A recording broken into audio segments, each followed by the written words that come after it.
Imagine finding a place so perfect, so untouched, that for a moment you question if you've slipped into a dream or a documentary. This isn't just a beach. It's a secret the world almost kept. A crescent of sand so white it glows against the turquoise lagoon, wrapped tightly by emerald arms of ancient, jungle-covered hills that rise sharply, whispering secrets in a language of rustling leaves and distant, unseen waterfalls. I'm standing here right now. And let me tell you, the journey to find this hidden cove was something they don't put in brochures. It involved a local fisherman's skeptical frown, a boat that seemed to groan with every wave, and a navigational gamble through a maze of limestone karsts. But the real shock, the hook that will change how you see every secluded beach photo forever, isn't just its beauty. It's the profound, almost eerie silence that descends the moment the boat engine cuts. It's a silence so deep you can hear your own heartbeat sync with the rhythm of the gentle waves, a stark reminder of what our planet sounds like without us. This beach isn't just a location, it's a sensory reset. The sand here isn't coarse granules, but powdered coral, so fine it feels like walking on silk. A natural phenomenon caused by millennia of waves gently grinding ancient reefs. A process you'll only find in places so protected from human interference that nature's artistry operates on a celestial timetable. And those hills aren't mere backdrops.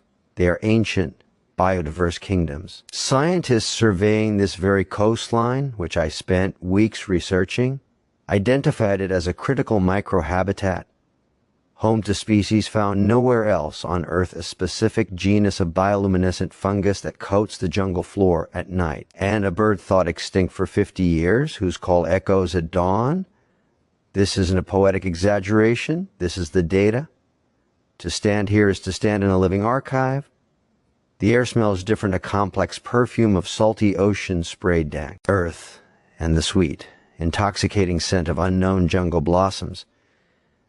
A fragrance so potent it feels like breathing pure oxygen. Every step you take, you're walking on a story millions of years in the making. The limestone of those hills was once the skeleton of a primordial sea, and the jungle is its triumphant, consuming rebirth. This is the crucial context most travelers miss. A beach like this isn't an accident. It's a geological and ecological masterpiece. A fragile equilibrium where the ocean's relentless push meets the land's steadfast resolve, curated over eons. And as the sun begins its descent, casting long, dramatic shadows from the palm fronds, you realize the light here has a quality you can't find anywhere with a postcode. It's softer, golden, and seems to make everything, including your own worries, shimmer briefly before dissolving. But this perfection hangs by a thread. My reason for bringing you here virtually, before you ever consider visiting physically, is rooted in a desperate respect. The very act of revealing such a place carries a monumental responsibility. So, as we immerse ourselves in this first glimpse, I need you to do something for me and for this place. Hit that subscribe button and ring the notification bell. This isn't just about views, it's about building a community of conscious explorers. The deeper story of this beach, the challenges it faces, and the profound lessons it holds requires more than a fleeting glance. It requires a committed audience ready to understand, not just consume. By subscribing, you're ensuring you get the full, unfiltered narrative, the wonder, and the warning in the chapters to come. This is a journey we need to take together, with care as our compass. Let's dive deeper into the heart of the jungle itself, the towering, verdant guardian of this sandy shore. From the beach, it looks like a solid, green wall, but step just a few feet past the tree line, and you enter another world, a cathedral of life operating on rules written long before humanity. The temperature drops instantly, and the air becomes thick and alive. This isn't just a collection of trees. It's a sophisticated, interconnected metropolis. Scientists who've studied these coastal jungle ecosystems classify them as tropical moist evergreen forests, and their data reveals a staggering fact. A single hectare of this jungle can contain over 100 different tree species. That's more biodiversity than the entire continent of North America. I'm navigating through a labyrinth of buttress roots as wide as cars, which aren't just for show. They're architectural marvels stabilizing these giants in the shallow. Rocky soil, a direct evolutionary response to the frequent storms that sweep in from the sea.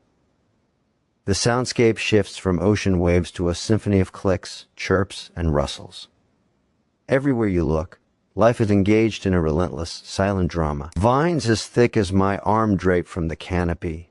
Some of them, strangler figs, that began life as a seed deposited by a bird high in the branches and have slowly, over centuries, woven themselves around a host tree, eventually becoming a hollow, latticework trunk of their own, a breathtaking and slightly haunting example of nature's patient strategy. The data from bioacoustic monitors placed in similar jungles shows that the dawn chorus here, the collective sound of birds, insects, and mammals, operates at a frequency and complexity that is a key indicator of ecological health. It's a natural orchestration we are only beginning to decode.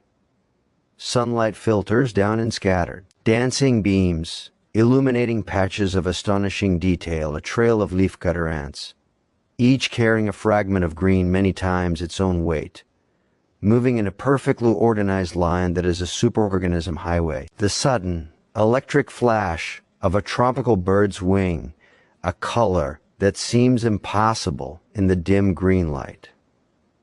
This jungle is the beach's life support system.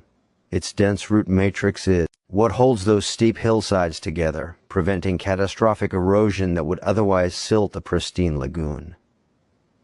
It acts as a massive natural sponge, absorbing torrential rainwater and releasing it slowly through countless hidden springs and streams that trickle out onto the sand, creating those magical, crystal-clear freshwater pools you sometimes find at the edge of the jungle meeting the sea. These freshwater seeps are crucial, providing drinking water for land animals and creating unique microhabitats where freshwater and saltwater species interact. But here's the sobering truth. The reason this narrative is vital, jungles like this, especially coastal ones, are among the most threatened on Earth, not necessarily by clear cutting here, but by indirect human activity, climate change altering rainfall patterns, plastic pollution carried by ocean currents, and the creeping threat of unsustainable tourism. If places like this are not spoken of with reverence, the jungle doesn't need us. But we, whether we realize it or not, need what it represents: biodiversity, climate regulation, and a benchmark for a healthy planet. So as we learn about this intricate web of life, the call to action becomes more personal. This isn't just about watching a video, it's about becoming an advocate in your own sphere. Share this video with one person today who you think needs to see this. Share it not just as a pretty travel clip, but as a testament to the complex, fragile systems that still exist. Use the share button, send it directly, start a conversation. Amplifying understanding is the first step toward fostering protection. Every person who sees this and has their perspective shifted is a win for every hidden beach and every guardian jungle. Your click to share is a ripple that can turn into a wave of consciousness. Now let's turn our gaze to the interface where these two mighty worlds, the jungle and the ocean, collide and collaborate. The shoreline and the lagoon is where the magic is most visible, a dynamic, ever-shifting borderland. The sand, as I mentioned, is astonishingly fine, but its composition is a precise geological record. Lab analysis of sand from beaches like this shows it's primarily composed of calcium carbonate from pulverized coral and shell, with tiny fragments of volcanic rock from the hills and even microscopic silica from ancient plankton skeletons. Each grain is a time capsule. And the color of the water, that impossible gradient from aquamarine to sapphire, isn't just a trick of the light. It's a direct function of depth, the purity of the water, and the color of the seafloor. The shallow lagoon over white sand reflects and scatters sunlight, creating the bright turquoise hue. As the seafloor drops away sharply at the edge of the reef, absorbing more sunlight, The water deepens into a profound blue. This isn't just aesthetics, it's physics and ecology. That reef, often invisible from the surface, is the lagoon's beating heart. It's a living barrier, a submerged fortress of coral that breaks the power of the open ocean's waves, creating the calm lagoon and protecting the delicate shoreline from erosion. The data from marine biologists is unequivocal. Healthy coral reefs can absorb up to 97% of a wave's energy. They are the ecosystem engineers of the shallow seas. Within this protected nursery, life explodes. Snorkeling here is like floating over a bustling, neon-lit city. Parrotfish crunch on coral, their excrement becoming the very sand you walk on. Schools of iridescent baitfish move as a single, fluid organism, a shimmering cloud that twists and turns to evade predators. Anemones cling to rocks, their tentacles waving, hosting families of clownfish. This intricate marine web is directly fed by the jungle. The freshwater streams I mentioned carry nutrients, decomposed plant matter, minerals from the hills into the lagoon, fertilizing the base of the food web in a perfect example of land-sea connectivity. But the symbiosis goes both ways. The ocean provides for the jungle too. Seabirds like terns and boobies nest high in the cliffs, and their guano, rich in nitrogen and phosphorus, rains down, fertilizing the otherwise nutrient-poor soils of the jungle, fueling the growth of those massive trees. This is a closed-loop system of remarkable efficiency, a lesson in sustainability written in water, sand, and leaf. However, this paradise has a silent, invisible enemy: ocean acidification and warming seas. Even here, hundreds of miles from industry, the global rise in atmospheric CO2 is being absorbed by the ocean, making it more acidic and hostile to coral growth. A bleached, dead reef doesn't just lose its color, it loses its ability to support life and protect the shore. The storm that this jungle-protected beach fears most isn't on the weather radar, it's the slow, creeping change in the chemistry of the sea itself. This is why a remote location offers no true refuge from global problems. Witnessing this perfect harmony is both a privilege and a pressing reminder. And this is where you, as part of this community, can move from passive viewer to active participant. I want you to pause for a moment and think of one small, sustainable swap you can make in your daily life to reduce your carbon footprint. Could it be reducing single-use plastic, being more mindful of energy consumption, or supporting a reputable marine conservation organization? Commit to that one thing in the comments below. Write it down. Let's create a living log of positive intention right here. By stating it, you make it more real, and you inspire others with your practical, actionable idea. This comment section can be more than just reactions. It can be a source of collective inspiration for protecting places like this, starting from wherever we are in the world. As the day matures and the sun climbs to its zenith, the character of this secluded beach transforms again, revealing its more formidable and dynamic nature. The postcard perfect calm can give way to raw, elemental power. This is a crucial chapter, often edited out of travel fantasies, but to truly know a place, you must see its many faces. The tide here isn't just a gentle rise and fall, it's a dramatic reshaping of the geography. During a low spring tide, the lagoon can recede, exposing vast plains of wet sand, tide pools teeming with trapped life starfish, sea cucumbers, and tiny, scuttling crabs, and the sprawling, jagged architecture of the fringing reef itself, a moonscape of coral and rock. This tidal pulse is the lagoon's breathing mechanism, flushing it with fresh oceanic water and nutrients, a vital respiratory cycle for the entire ecosystem. Weather can change in an instant. The jungle-covered hills act as a natural barrier, but they also create their own microclimate.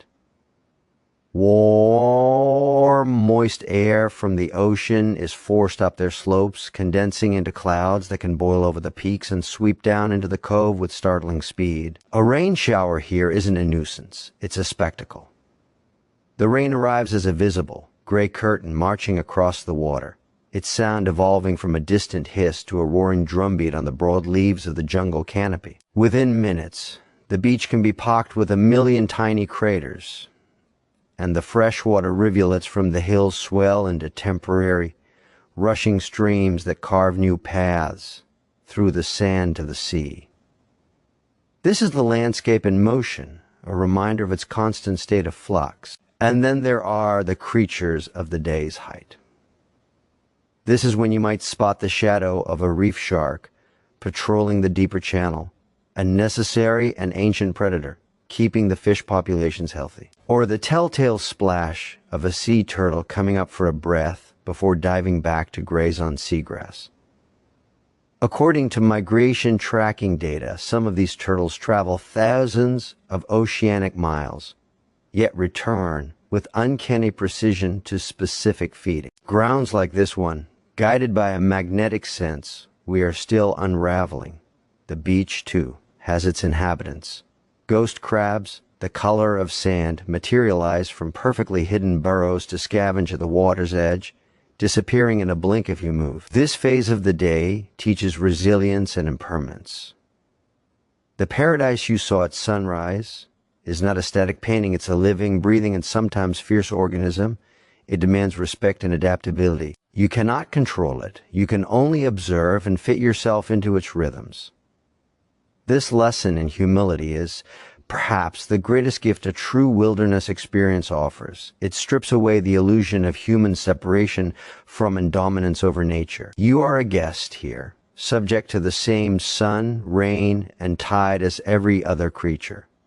This understanding is the bedrock of meaningful conservation. You don't protect what you see as merely a beautiful backdrop. You protect what you recognize as a complex, powerful, and interconnected system of which you are a part. This mindset shift is everything. And to keep this mindset alive, beyond this video, I need you to engage further. If this deep dive into the reality of a hidden world is resonating with you, then please give this video a like. That like button is more than a metric. It's a signal to the YouTube algorithm that content with depth, with a conservation heart, deserves to be seen. It helps this channel, and more importantly, this message, reach other curious minds who are ready to move beyond superficial tourism and into the realm of conscious exploration. Every like is a vote for more content that doesn't just showcase beauty, but unpacks its profound and fragile context. So, cast your vote now, and let's tell the algorithm that the world needs more stories told with this level of care and urgency. As the sun begins its final, glorious descent, painting the sky in hues of fire and amethyst, we arrive at the most contemplative and urgent part of our journey. The future of this secluded beach, and every place like it, hangs in a delicate balance between discovery and destruction, between wonder and wear. The very act of us talking about it here is a double-edged sword. The Instagramification of the remote world has created a new kind of threat, the unsustainable pilgrimage. Places ill-equipped for visitors face litter, habitat degradation, water pollution, and the erosion of local culture. The data from over-tourism studies in once pristine locations like Maya Bay in Thailand or Boracay in the Philippines is a chilling cautionary tale. Ecosystem collapse can follow fame with frightening speed. So, am I betraying this beach by speaking of it? This is the ethical knot at the heart of modern exploration. My answer is that selective silence is no longer a guarantee of protection. In our interconnected world, ignorance is not a shield. The threats are global climate change, plastic pollution, market-driven deforestation for distant industries. A place unknown is also a place undefended, vulnerable to exploitation by the few who do find it and see it not as a sanctuary but as a resource. Therefore, the responsible alternative is not secrecy, but education framed by a fierce ethic of non-possession. we must promote a doctrine of virtual pilgrimage first. This means experiencing the depth, complexity, and fragility of a place through narratives like this, before ever considering a physical visit. It means understanding that for some ecosystems, the most respectful form of love is to never set foot on them, but to fight for them from afar. If a physical journey is made, it must be under the strictest principles, in tiny numbers, with expert local guides who hold a stake in its preservation, leaving no trace, and contributing directly to its guardians, be it through community tourism funds or conservation fees. The vision for the future isn't locked gates, but enlightened gates. It's about creating a global community of people who value the idea of wild places as much as the experience of them, who understand that their existence alone is a psychic and ecological necessity for our species. This beach at this golden hour is a symbol of what we stand to lose, but more importantly, of what we can choose to revere. Its value is not in its utility to us as a holiday destination, but in its sheer, defiant existence as a self-willed, ancient, and complex life system. It is a benchmark for planetary health, a reservoir of genetic diversity we may one day need, a temple of silence in an increasingly noisy world, and a proof that wonder still exists. Protecting it is not an act of charity toward nature. It is an act of urgent self-interest for humanity's spirit and survival. So, as we watch the last sliver of sun dip below the horizon, turning the lagoon into a mirror of stars, this is my final, most important call to action for you, my fellow traveler in thought. Your journey with this place doesn't end when this video ends. Let it begin. Become a guardian in spirit. First, if you haven't, subscribe and ring the bell. This is just the start of a series dedicated to exploring the world's hidden corners with this same ethic. Second, take the pledge of the conscious explorer with me. Let's type it together in the comments. I pledge to seek understanding before arrival, to tread lightly if I go, and to advocate fiercely from wherever I am. Let's fill this space with that commitment. And finally, carry this story with you. Let it be a lens through which you see all travel content, a standard for your own choices, and a reminder that in our age, the greatest exploration is not of distance, but of depth. This secluded beach, surrounded by jungle-covered hills, is more than a dot on a map. It is an idea. It is a promise that wildness remains. And its survival now depends on the story we choose to tell about it, and the choices we make long after the screen fades to black. The tide is rising. What will you do?